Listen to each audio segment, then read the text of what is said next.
What a different scene would the stormy sea of this world present if the tranquilizing spirit of prayer, instead of resting in retired and peaceful bays, were allowed to move at large upon its dark and troubled waters. How much would our dull and heavy atmosphere be purified and made healthful and fragrant if it were more widely pierced by the voice of earnest prayer and hearty praise. If every house were what it ought to be, a sanctuary. If every parent were what he ought to be, a priest. And if every hip were what it ought to be, an altar around which were gathered families of humble and devoted worshippers, our earth might bloom a second Eden. The angels who on timid wing fly far from its infection might safely renew their visits, and God himself might bow his heavens and come down to dwell amongst us. William Fleming.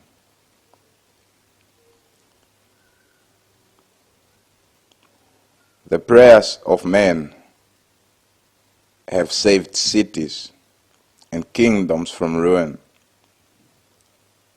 Prayer hath raised dead men to life, hath stopped the violence of fire, shut the mouths of wild beasts,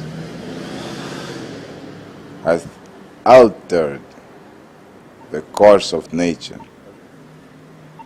caused rain in Egypt and drought in the sea. It made the sun to go from west to east,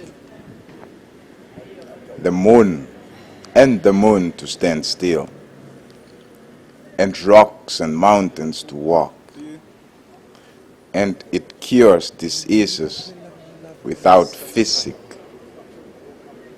and make physic to do the work of nature, and nature to do the work of grace, and grace to do the work of God. And it does miracles of accident and event. And yet prayer that does all this is of itself nothing but an accent of the mind of God. Yet prayer that does all this is of itself nothing but an accent of the mind to God, a desiring things fit to be desired, and an expression of this desire to God as we can and as becomes us. Jeremy Tyler.